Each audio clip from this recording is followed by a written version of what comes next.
বিসমিল্লাহির রহমানির রহিম। সুপ্রিয় দ্বাদশ শ্রেণীর শিক্ষার্থীরা, আশা করছি তোমরা খুব ভালো আছো। আর এই কোভিড-19 পরিস্থিতির মধ্যে সবাই স্বাস্থ্যবিধি মেনে তোমাদের যাবতীয় কার্যক্রম সম্পাদন করছো। যাই হোক, আশা করছি আমরা সকলেই ভালো আছি, আমরা ভালো থাকার চেষ্টা করব। সরকার যে নির্দেশনা দেয় সেই নির্দেশনা অনুযায়ী আমরা কাজ করার চেষ্টা করব। যাই হোক, তোমাদেরকে আজকের অনলাইন ক্লাসে স্বাগতম। পৌরনীতি সুশাসনের আজকের অনলাইন ক্লাস তোমরা দেখতে পাচ্ছ যে এখনও আমরা তৃতীয় অধ্যায় নিয়ে আলোচনা করছি।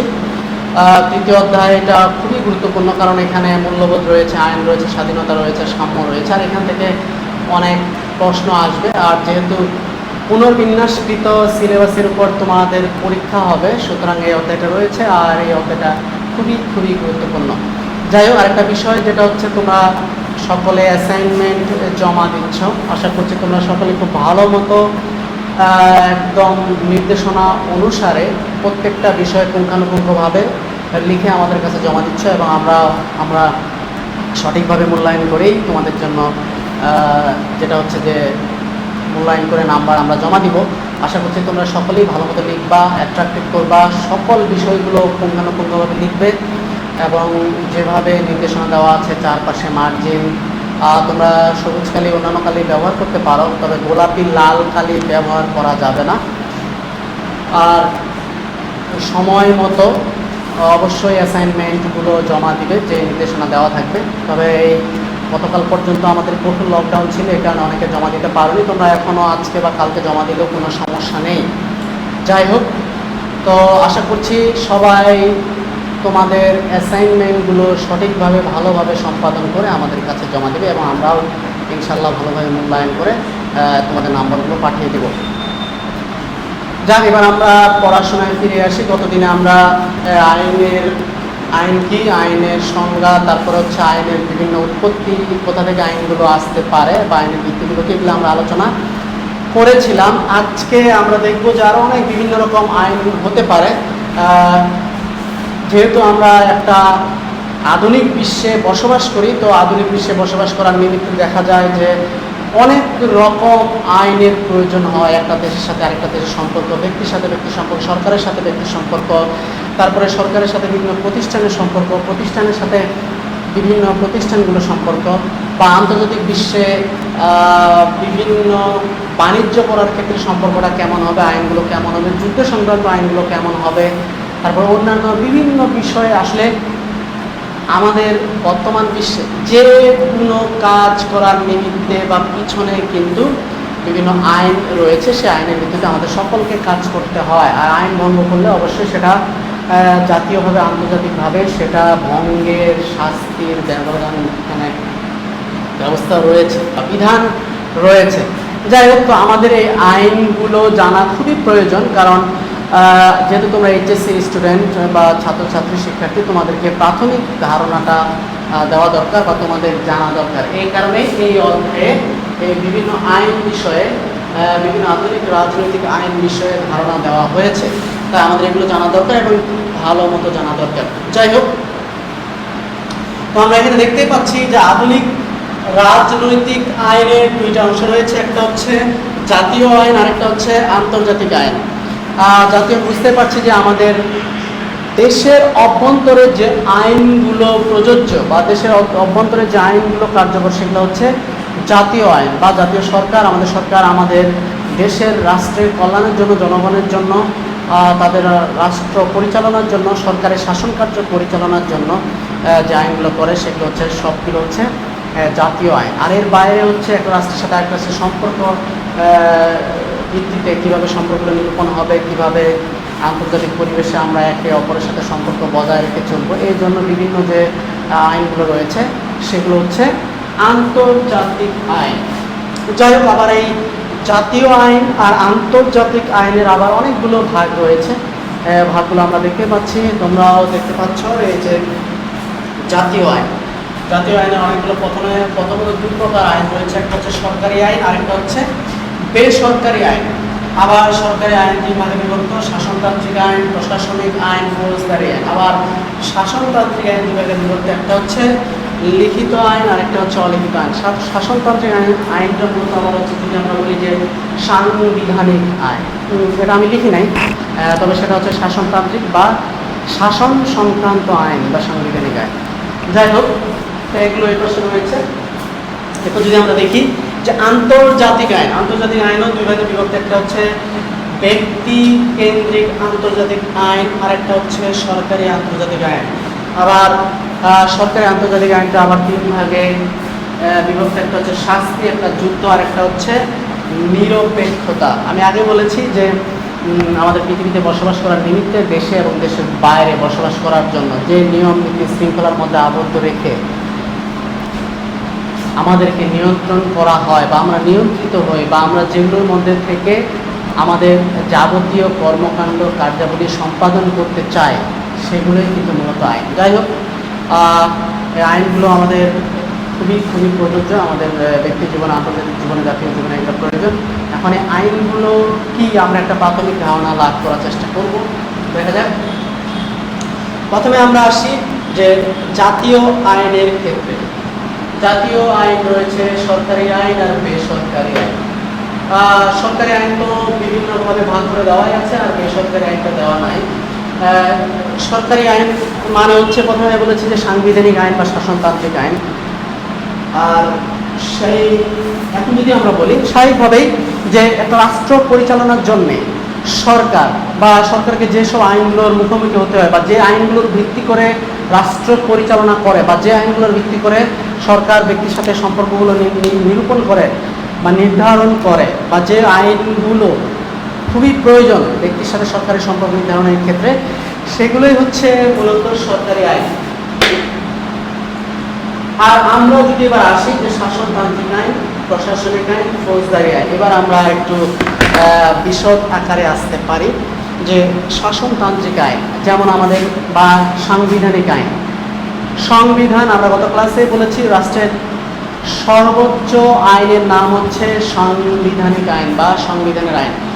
সংবিধান কাকে বলে? সংবিধান হচ্ছে একটা রাষ্ট্রের সাথে ব্যক্তি সম্পর্কগুলো কেমন হবে, রাষ্ট্রের শাসন কার্য কীভাবে পরিচালিত হবে, সরকার কিভাবে গঠন করা হবে, তাদেরকে নিয়ে গঠন করা হবে, কিভাবে গঠন করা হবে, এর সীমাটা কতদূর হবে, সেই বিষয়গুলো যেখানে লিপিবদ্ধ থাকে সেটাই হচ্ছে শাসনতান্ত্রিক আইন। এবং সেই আইনগুলোর উপর ভিত্তি করেই কিন্তু রাষ্ট্রের পরবর্তী সময়ে যাবতীয় আইনগুলো প্রণয়ন করা হয়।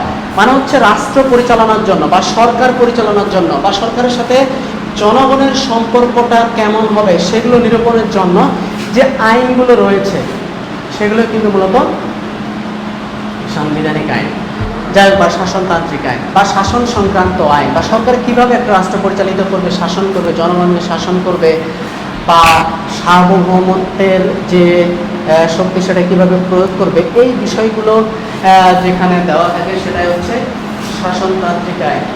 আর এই শাসনতান্ত্রিক আইনগুলোই হচ্ছে মূলত রাষ্ট্র বা সরকার যখন গঠন করা হয় সেই সরকারের গঠনের ধাপগুলো কেমন হবে, তারপরে সরকার কিভাবে গঠন করবে, কী উপায়ে গঠন করবে, কাদেরকে নিয়ে গঠন করবে, এবং তাদের সাথে জনগণের সম্পর্কগুলো কেমন হবে, সেই বিষয়গুলোর উপর ভিত্তি করে যে আইনগুলো রয়েছে সেগুলোই কিন্তু মূলত শাসনতান্ত্রিক আইন। বা রাষ্ট্রকে শাসন বা পরিচালিত করার জন্য যতগুলো আইন দরকার পরবর্তী সময়ে সেই আইনগুলো, ওই আইনের উপর ভিত্তি করে যে প্রণয়ন করা হয় সেগুলোই হচ্ছে শাসনতান্ত্রিক আইন। আর আমরা আগে বলি যে রাষ্ট্রের সর্বোচ্চ দলিল হচ্ছে সংবিধান। সংবিধানের উপর ভিত্তি করে রাষ্ট্রের অন্যান্য যাবতীয় আইনগুলো প্রণয়ন করা হয়। মানে সংবিধানে আসলে দেওয়া আছে ওগুলো সংক্ষিপ্ত আকারে, মানে মূল বিষয়গুলো হচ্ছে সংবিধানে দেওয়া রয়েছে যে সরকারের রূপটা কেমন হবে, অ্যাটর্নি জেনারেলের কার্যালয়ের রূপটা কেমন হবে, জাতীয় সংসদের রূপটা কেমন হবে, স্থায়ী সরকারের রূপটা কেমন হবে, মৌলিক অধিকারগুলো কেমন হবে, মৌলিক অধিকারগুলো কী কী এগুলো দেওয়া রয়েছে। আমরা জানি যে 153টা কী রয়েছে, মানে অনুচ্ছেদ রয়েছে, 153টা অনুচ্ছেদের মধ্যে আবার অনেকগুলো ধারা রয়েছে, ঠিক আছে, আবার অনেকগুলো ভাগ রয়েছে। তারপর হচ্ছে মৌলিক অধিকারগুলো আলাদাভাবে লিপিবদ্ধ করা রয়েছে। তারপর হচ্ছে যে স্থানীয় সরকার আইন আলাদাভাবে মানে লিপিবদ্ধ করা রয়েছে। তারপরে হচ্ছে যে জাতীয় সংসদ কীভাবে পরিচালিত হবে, এগুলো আলাদাভাবে রয়েছে। মানে হচ্ছে প্রত্যেকটা বিষয় আলাদা আলাদা ভাগ করে সেগুলো লিপিবদ্ধ রয়েছে। ওখানে মূল মূল বিষয়গুলো লিপিবদ্ধ রয়েছে এবং পরবর্তী সময়ে এই বিষয়গুলোর উপর ভিত্তি করে সরকার রাষ্ট্র পরিচালনার জন্য, শাসন কার্য পরিচালনার জন্য পরবর্তী সময়ে যারা বিশদ আকারে বিভিন্ন বিষয়ের উপর যে আইন প্রণয়ন করে থাকে তার মূল ভিত্তি কিন্তু হচ্ছে সংবিধান। যেমন আমাদের 18টা মৌলিক অধিকার রয়েছে, সেগুলো লিপিবদ্ধ রয়েছে সংবিধানে। আমাদের রাষ্ট্র পরিচালনার জন্য 4টা মূলনীতি রয়েছে, সেগুলো লিপিবদ্ধ রয়েছে। প্রজাতান্ত্রিক আইনের জন্য যেগুলো প্রয়োজন সেগুলো লিপিবদ্ধ রয়েছে। এইভাবে সবগুলো মূল মূল আইনগুলো আমাদের সংবিধানে লিপিবদ্ধ রয়েছে এবং সংবিধানের সে আইনগুলোর উপর ভিত্তি করেই রাষ্ট্রের অন্যান্য যাবতীয় আইনগুলো প্রণয়ন করা হয়। যাই হোক, তো সেই আইন বা মৌলিক অধিকার বলো, শাসনতান্ত্রিক আইনগুলো বলো, তারপর হচ্ছে সরকার গঠনে সরকার প্রধান কারা হবে, কিভাবে নিরূপণ হবে, তারপরে শপথ গ্রহণ করা হবে, কাকে শপথ করাবে, এই যে বিষয়গুলো রয়েছে সবগুলো বিষয় কিন্তু সংবিধানে দেওয়া রয়েছে। যাই হোক, তার মানে আমরা বুঝতেই পারছি বা তোমরা বুঝতেই পারছো যে শাসনতান্ত্রিক আইন মানে হচ্ছে সাংবিধানিক আইন বা সংবিধানে যেগুলো দেওয়া রয়েছে সেগুলোই। এরপর আমরা আসি যে আমরা প্রশাসনিক আইন। এই যে জনগণের সাথে সরকারের সম্পর্কটা কেমন হবে বা জনগণের কল্যাণের জন্য সরকার কোন কোন বিষয়গুলো জনগণকে সম্পৃক্ত করে আইনগুলো নির্ধারণ করা হয় বা আইনগুলো প্রণয়ন করা হয়।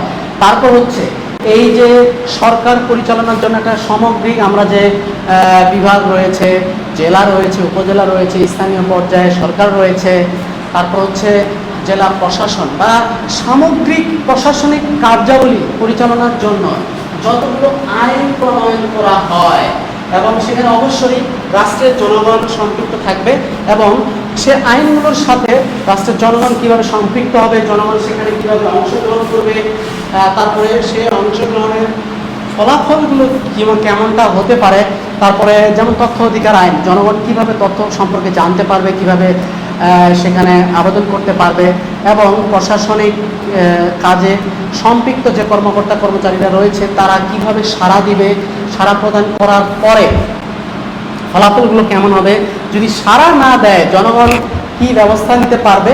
এই যে বিষয়গুলো রয়েছে তার মানে হচ্ছে সরকার তার শাসন ব্যবস্থা কার্যাবলী পরিচালিত করার নিকটে প্রশাসনিক যাবতীয় কার্যাবলী রয়েছে, সেই কার্যাবলীগুলোর সাথে জনগণের সম্পর্কগুলো কেমন হবে এবং সেই সম্পর্কের ভিত্তিতে জনগণ কি ব্যবস্থা গ্রহণ করতে পারে বা জনগণ কী কী সুযোগ সুবিধা পেতে পারে বা জনগণ কীভাবে অংশগ্রহণ করতে পারে, কীভাবে সহযোগিতা করতে পারে, আবার একইভাবে প্রশাসনের সাথে যারা জড়িত তারা জনগণকে কীভাবে সাহায্য সহযোগিতা করতে পারে।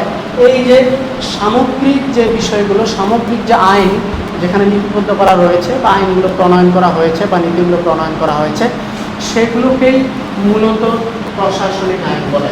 যদি আমরা আমাদের স্থানীয় পর্যায়ে থেকে আমরা জেলা পর্যায়ে জেলা প্রশাসন আমাদেরকে অনেক রকম সেবা প্রদান করে থাকে, সব বলতে গেলে প্রায় সকল প্রকার, শিক্ষা সংক্রান্ত, তারপরে যানবাহন সংক্রান্ত, তারপরে হচ্ছে ট্যাক্স সংক্রান্ত, শুল্ক সংক্রান্ত, তারপরে এই যে সব কিছু বিষয় সরকার যে আমাদেরকে জায়গা জমি সংক্রান্ত বা ভূমি সংক্রান্ত সরকার যাবতীয় যে সেবাগুলো দিয়ে থাকে সেই সেবাগুলো বলা হয় যে আইনের উপর ভিত্তি করে পরিচালিত হয় এবং যে আইনের উপর ভিত্তি করে জনগণকে সেবাগুলো দেয় এবং জনগণ সেখানে তার সেবাগুলো পেয়ে থাকে। এই যে সব বিষয়গুলো কিন্তু মূলত বলা হচ্ছে প্রশাসনিক আইন। তার মানে হচ্ছে আমাদের এই জেলা প্রশাসন রয়েছে, উপজেলা প্রশাসন রয়েছে এবং প্রশাসনের আমরা জানি যে একটা রাষ্ট্রে প্রশাসনের সর্বনিম্ন ইউনিট হচ্ছে ইউনিয়ন পরিষদ, আবার স্থানীয় সরকারের সর্বনিম্ন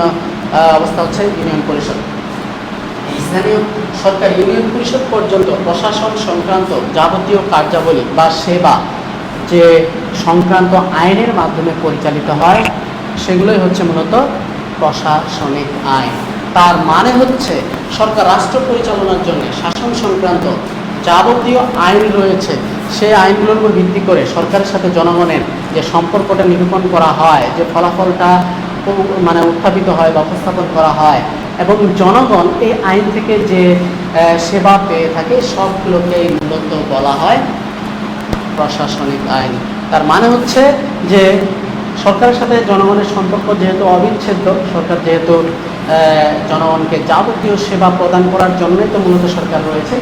এই যে আইনগুলোর মাধ্যমে আমরা সেবা পেয়ে থাকি বা দেয় সেগুলো মূলত হচ্ছে প্রশাসনিক আইন।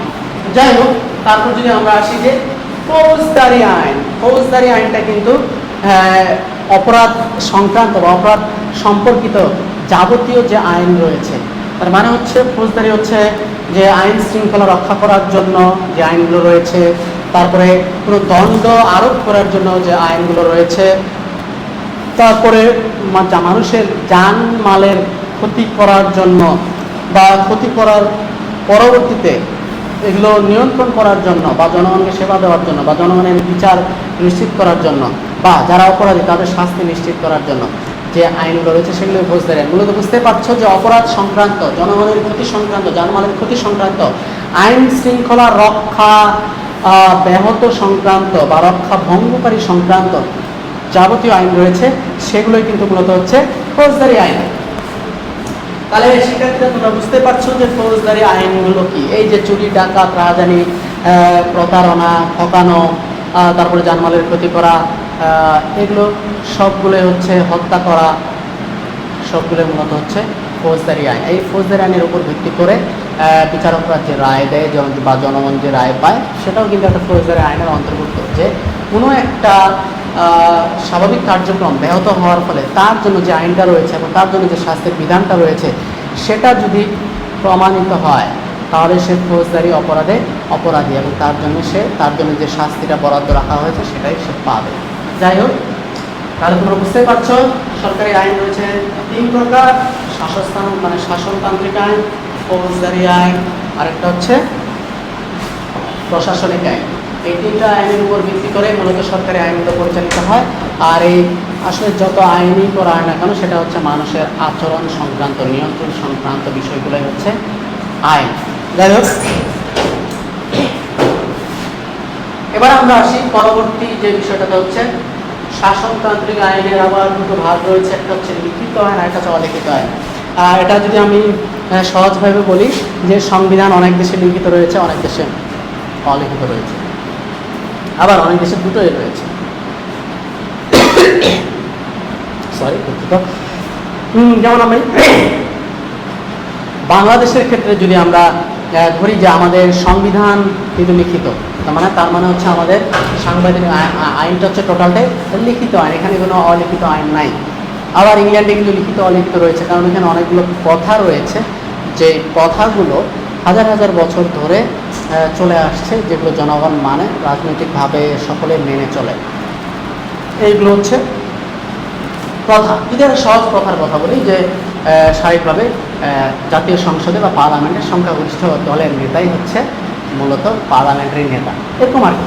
বা নির্বাচন হওয়ার পরে রাজা বা রানী সংখ্যাগরিষ্ঠ দলের নেতাকেই সরকার গঠন করতে বলবে। এগুলো হচ্ছে প্রথা, এগুলো ওই দেশের আইনে দেওয়াই নাই, এগুলো হচ্ছে প্রথায় রাজনৈতিকভাবে চলে আসছে।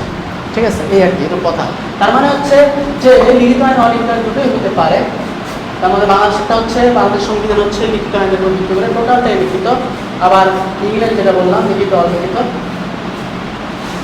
আবার যদি আমরা অলিখিত বলে থাকি, যেমন হচ্ছে যে সৌদি আরব হচ্ছে কোরআন সুন্নাহ, ইরানের আইন হচ্ছে মূলত কোরআন সুন্নাহর উপর ভিত্তি করে, যে এখানে কোরআনে এবং সুন্নাহ বা হাদিসে যেভাবে আইনগুলো প্রণয়ন করা রয়েছে, আমাদের নবী যেগুলো অনুসরণ করতেন তাদেরকে তার উপর ভিত্তি করে যদি রাষ্ট্র কার্য পরিচালিত করা হয় তাহলে সেটাই হচ্ছে তাদের ওই দেশের সংশ্লিষ্ট আইন। সৌদি আরব, ইরান আর অন্য কিছু মুসলিম রাষ্ট্র রয়েছে, তাহলে সেক্ষেত্রে আমরা কিন্তু সেটা অলিখিত ধরতে পারি। যদিও সেটা লিখিত, যদিও কোরআন নাজিল হয়েছে, কিন্তু পরবর্তী সময়ে আর সরকার নতুন করে আর লিখে কোনো কিছু তৈরি করেনি, সেই ধর্মের আইনের উপর ভিত্তি করেই শাসন কার্য বা রাষ্ট্র কার্য পরিচালিত হয়। যাই হোক, তার মানে আমরা বুঝতে পারলাম যে সংবিধান 2 রকম হতে পারে, একটা হচ্ছে লিখিত হতে পারে, একটা হচ্ছে অলিখিত হতে পারে। মাথায় রাখবা, বাংলাদেশেরটা হচ্ছে লিখিত, ইংল্যান্ডেরটা হচ্ছে লিখিত অলিখিত দুটোই রয়েছে। আর অলিখিত যদি আমরা বলি সৌদি আরবের আইন।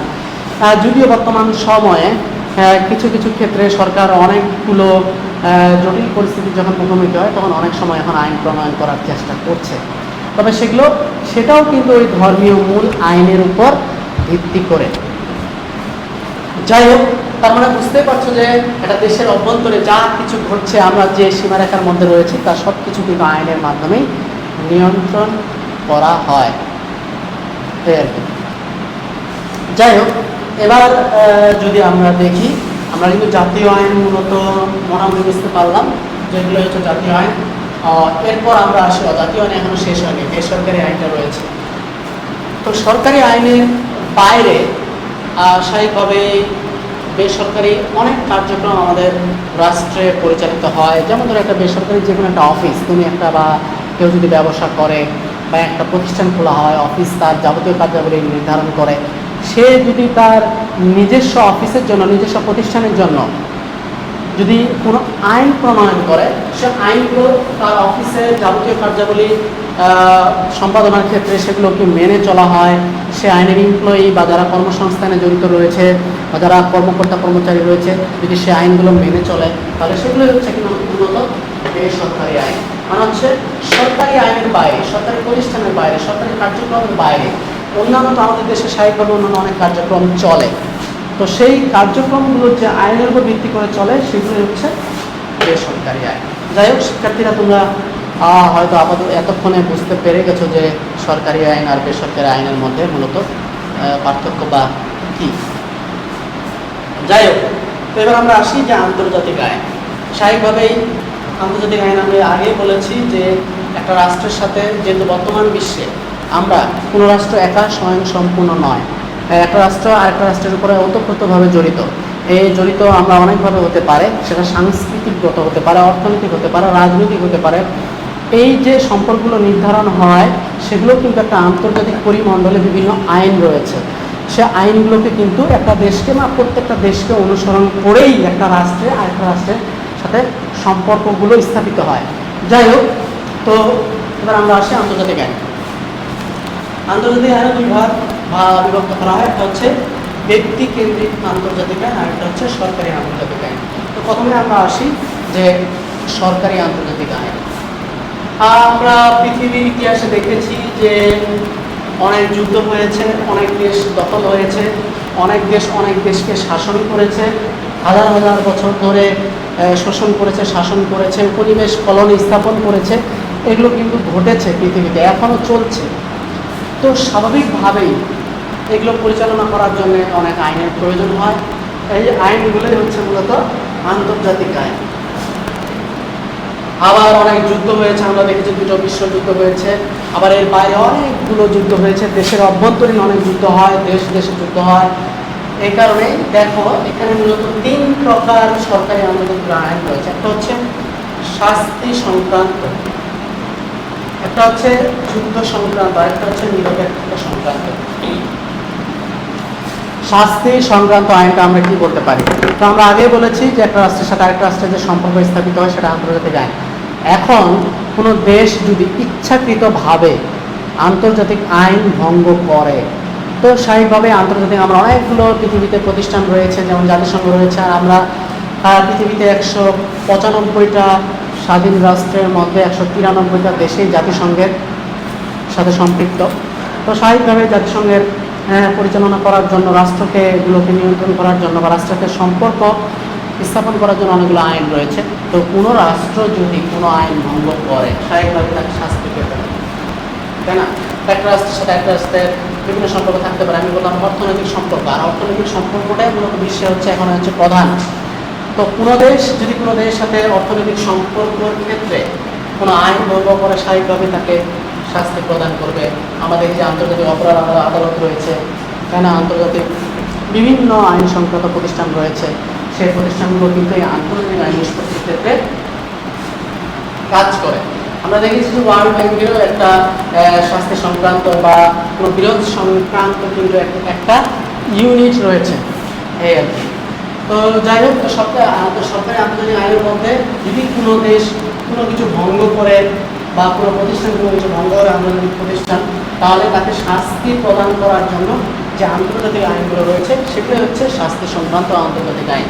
এরপর যদি আমরা আসি, স্বাভাবিকভাবে আমরা দেখছি পৃথিবীতে অনেক যুদ্ধ ঘটেছে, তার মধ্যে first world war, second world war রয়েছে, এছাড়াও পৃথিবীতে অনেক যুদ্ধ রয়েছে। বাংলাদেশের সাথে পাকিস্তানের যুদ্ধ হয়েছে, আমরা যখন পুরো পাকিস্তান ছিলাম তখন পশ্চিম পাকিস্তানের সাথে আমাদের স্বাধীনতা যুদ্ধ হয়েছে, পাকিস্তানের সাথে ভারতের অনেকগুলো যুদ্ধ হয়েছে, চীনের সাথে ভারতের যুদ্ধ হয়েছে, এভাবে অনেকগুলো দেশের সাথে অনেকগুলো দেশের যুদ্ধ হয়েছে।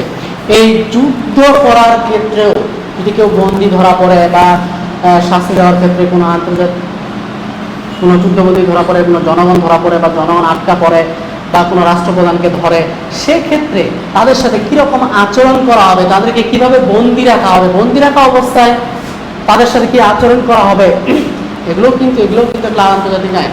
এবং এই আন্তর্জাতিক সকল আইন কিন্তু যুদ্ধ সংক্রান্ত আইন আছে। আবার এগুলোর মধ্যে অনেকগুলো আরও ডিটেলস ভাগ রয়েছে, জেনেভা সংক্রান্ত আইন রয়েছে, জেনেভা আইন রয়েছে, অনেকগুলো আইন রয়েছে। তার মানে হচ্ছে যদি কখনো বিশ্বের যুদ্ধ লেগেও থাকে, সেই যুদ্ধ কিভাবে পরিচালিত হবে, শাস্তিগুলো কীভাবে নির্ধারণ করা হবে, এক সোলজারের সাথে আরেক সোলজারের সম্পর্কগুলো কীভাবে নির্ধারণ করা হবে, বন্দী হলে কি তার সাথে আচরণ করা হবে, আটকা পড়লে আচরণ কী করা হবে, জনগণ আটকা পড়লে কী আচরণ করা হবে, জনগণকে মেরে ফেললে কী আচরণ করা হবে, বা এই সবগুলো বিষয় যে আন্তর্জাতিক আইনে লিপিবদ্ধ করা রয়েছে সেগুলো হচ্ছে যুদ্ধ সংক্রান্ত আইন। তো স্বাভাবিকভাবেই তার মানে হচ্ছে যুদ্ধ হবে, আবার যুদ্ধ কিভাবে হবে এই আইনগুলো সংক্রান্ত আইন রয়েছে। এরপর আমরা আসি যে নিরপেক্ষতা সংক্রান্ত আন্তর্জাতিক আইন। এবং কোনো দেশ যদি কোনো দেশের সাথে সংঘাতে না জড়াতে চায়, কোনো দেশকে কোনো পক্ষ অবলম্বন না করতে চায়, বা কোনো পক্ষের পক্ষে কাজ না করতে চায়, বা নিরপেক্ষ থেকে পৃথিবীতে যাবতীয় কাজ সম্পাদন করতে চায়, সেগুলোর ক্ষেত্রেও কিন্তু ওই রাষ্ট্রকে কিছু নিয়ম বা আইন মেনে চলতে হয়। এবং সেগুলোই হচ্ছে নিরপেক্ষতা সংক্রান্ত আইন। যেমন 2002 সালের আগ পর্যন্ত সুইজারল্যান্ড ছিল একটা নিরপেক্ষ রাষ্ট্র। মানে 1945 সালে জাতিসংঘ গঠন হওয়ার পরেও সুইজারল্যান্ড জাতিসংঘের সদস্য হয়নি, এবং আমি দুঃখিত, জাতিসংঘের সদস্য না, যে পৃথিবীতে অনেক সময় অনেকগুলো ব্লকে ভাগ হয়ে যায় বিভিন্ন সময়ে, বিভিন্ন অনেকগুলো সময় ন্যাম রয়েছে, ওয়ার্ল্ড ব্যাংকের বিভিন্ন রয়েছে, আন্তর্জাতিক মনিটারি ফান্ডের বিভিন্ন সংগঠন রয়েছে, ইউরোপিয়ান ইউনিয়ন রয়েছে, বা বিভিন্ন ওআইসি, মুসলিম দেশগুলোর জন্য ওআইসি রয়েছে, এই যে বিভিন্ন ভাগ, ইউরোপিয়ান ইউনিয়ন রয়েছে, ঠিক আছে। এই যে বিভিন্ন যে ভাগ রয়েছে, এই ভাগগুলোতে যেমন সুইজারল্যান্ড কখনো যুক্ত হয় নাই, সবসময় নিরপেক্ষ থেকে কাজ করেছে, সকল দেশের সাথে সকল সংগঠনের সাথে কাজ করেছে। এই যে নিরপেক্ষভাবে কাজ করারও যে কিছু ব্যবস্থাপনা, সেই ব্যবস্থাপনার জন্য কিন্তু অনেক আইন রয়েছে, সেই আইনগুলোকে বলা হয় নিরপেক্ষতা সংক্রান্ত আন্তর্জাতিক আইন। যাই হোক, সুপ্রিয় শিক্ষার্থীরা, এই নিরপেক্ষতা সংক্রান্ত আইন বা এই সকল আইন সংক্রান্ত বইয়ে যতটুকু দেওয়া আছে তোমরা খুব মনোযোগ সহকারে পড়বে। বইয়ে হয়তো খুব বেশি ডিটেলস আকারে দেওয়া নাই, তবে যতটুকু দেওয়া আছে তোমরা সেটাই খুব মনোযোগ সহকারে পড়বে। আর আমার ক্লাসটা যদি তোমরা শোনো, আমি আশা করছি তোমরা অল্প একটু হলেও তোমরা উপকৃত হবে। আর কোনো সমস্যা থাকলে কমেন্টসে জানাতে পারো। আর আমরা আশা করছি যখন আল্লাহ আমাদের পরিস্থিতি স্বাভাবিক করবে, আমরা যখন ক্লাসরুমে করতে পারবো, সামনাসামনি আমরা অনেক আলোচনা করতে পারবো, অনেক সমস্যার সমাধান করতে পারবো, অনেক বিষয় খোলামেলা আলোচনা করে খুঁটিনাটির সকল সমস্যার সমাধান করতে পারবো। তো আশা করছি তোমরা সকলে মনোযোগ সহকারে পড়বে, অ্যাসাইনমেন্টগুলো খুব ভালো, অ্যাট্রাকটিভ, ভালো মতো শেষ করে আমাদের বিভাগে জমা দেবে। আমরাও ইনশাআল্লাহ খুব ভালোভাবে মূল্যায়ন করে যাতে তোমরা ভালো নাম্বার পাও, ভালো রেজাল্ট করো, ভবিষ্যতে ভালো জায়গায় যাও, এভাবে চেষ্টা করব। আর সর্বোপরি করোনা থেকে রক্ষা পাওয়ার জন্য, করোনা থেকে মুক্তি পাওয়ার জন্য, ভালো থাকার জন্য আমাদের সকল স্বাস্থ্যবিধি মেনে চলতে হবে। সরকার নির্দেশিত আইন বা সরকার নির্দেশিত যাবতীয় রুলস, বিধি, নীতি আমাদেরকে মেনে চলতে হবে। আর ইনশাল্লাহ আমরা সকলে সুস্থ থাকি, ভালো থাকি, ভালো থাকার জন্য চেষ্টা করি, অন্যকে সাহায্য করি। আজকে এটুকু প্রত্যাশা রেখে আজকের মতো এখানে শেষ করছি। সকলে ভালো থেকো, সুস্থ থাকো, আল্লাহ হাফেজ।